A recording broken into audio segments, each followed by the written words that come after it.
सितुंग हो मेना गया और उल बिली को हो ᱧᱟᱢᱚᱜ ᱠᱟᱱ ᱜᱮᱭᱟ ᱚᱱᱟᱛᱮ ᱴᱷᱟᱱᱰᱟ ᱴᱷᱟᱱᱰᱟ ᱩᱞ ᱵᱤᱞᱤ ᱨᱮᱱᱟᱜ ᱞᱟᱹᱥᱤᱧ ᱵᱮᱱᱟᱣ ᱠᱟᱜᱼᱟ ᱟᱨ ᱱᱚᱰᱮ ᱤᱧ ᱯᱮᱭᱟ ᱩᱞ ᱞᱤᱧ ᱦᱟᱛᱟᱣ ᱠᱟᱜᱼᱟ ᱱᱚᱣᱟ ᱫᱚ ᱢᱟᱨᱠᱮᱴ ᱠᱷᱚᱱ ᱠᱤᱨᱤᱧ ᱟᱹᱜᱩ ᱟᱠᱟᱫ ᱛᱟᱦᱮᱸᱞᱮ ᱟᱨ ᱫᱟᱨᱮ ᱨᱮᱱᱟᱜ ᱢᱟ ᱵᱟᱹᱱᱩᱜ ᱠᱟᱫ ᱛᱟᱞᱮᱭᱟ ᱡᱮᱦᱮᱛᱩ ᱫᱤᱥᱚᱢ ᱥᱮᱫ ᱨᱮᱞᱮ ᱛᱟᱦᱮᱸ ᱞᱮᱱᱠᱷᱟᱱ ᱫᱟᱨᱮ ᱵᱤᱞᱤ ᱞᱮ ᱧᱟᱢ ᱠᱮᱭᱟ ᱱᱤᱛᱚᱜ ᱢᱟ ᱢᱟᱨᱠᱮᱴ ᱠᱚᱨᱮ ᱠᱷᱚᱱ ᱟᱹᱜᱩ ᱠᱟᱛᱮ ᱡᱚᱢ ᱦᱩᱭᱩᱜ ᱠᱟᱱᱟ ᱟᱨ ᱱᱤᱛᱚᱜ ᱱᱚᱣᱟ ᱵᱮᱥ ᱞᱮᱠᱟ ᱟᱹᱨᱩᱵ ᱯᱷᱟᱨᱪᱟ ᱠᱟᱛᱮ ᱟᱨ ᱱᱤᱛᱚᱜ ᱱᱚᱣᱟ ᱩᱞ ko ᱜᱮᱫ ᱤᱧ ᱟᱨ ᱱᱤᱛᱚᱜ ᱱᱚᱣᱟ ᱩᱞ ᱜᱮᱫ ᱠᱟᱛᱮ ᱱᱚᱣᱟ ᱵᱷᱤᱛᱤᱨ ᱨᱮᱱᱟᱜ ᱰᱟᱞ ᱛᱮᱫ ᱤᱧᱤᱧ ᱦᱟᱛᱟᱣᱟ ᱟᱨ ᱪᱚᱠᱟ ᱠᱚᱫᱚ ᱵᱟᱝᱟ ᱛᱚ ᱱᱤᱛᱚᱜ ᱱᱚᱰᱮ ᱤᱧ ᱰᱟᱞ ᱛᱮ ᱤᱧ ᱩᱰᱩᱠᱮᱜᱼᱟ तो देला नितो नोआ उल बिली खो नोआ डाल को उडुक लगी और नोआ उल रेना लस्सी और नुना मौज बुझा न्यूरे सो तो इन सेखा जुदी बनाव क्लाक आपे जहां को और उनको को बड़ाई आपे और जहां को बांग पे बनाव का तो मिजेखा ट्राई पे और अड़ी मौज का बुझा नोआ उल रेना लस्सी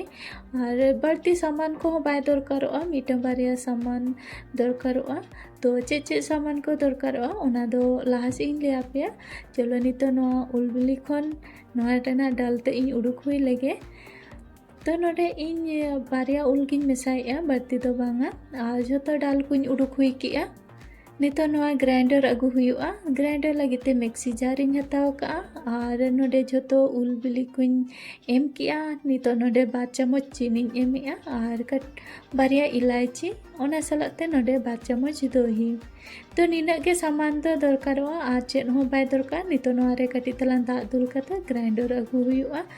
जुदी ग्राइंडर समय दा दरकारोआ तो आपे पे दुला तो नोडे इन ग्राइंडर जखोय कटी तलान दा दरकार लेना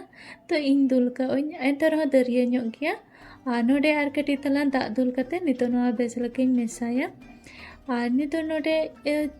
बेस लका मेसा कते नोआ रेना कंसिस्टेंसी पूरा बिल्कुल रेडी कना और नितो नोआ न्यू लगिते गिलासे दूलेदा नोडे चीनी दो आपे तिना हेड़म पे न्यूया और ओना इदियाते एम पे नोडे इन बढ़ती हेड़म दो बई मेसा का जेहेतु उल बिली उल कना और हेड़म गया तो ओना खातिर ते 2 चम्मच के चीनी मेसा का न्यू लगिते नोडे उल रेना लस्सी बनाव कते रेडी ना और नितो नोआ चितान खन जहाँ बिली उल रेना गेप तहे कना ओना गिन एमेआ और ओना एम कते गे नितो नोआ सजाई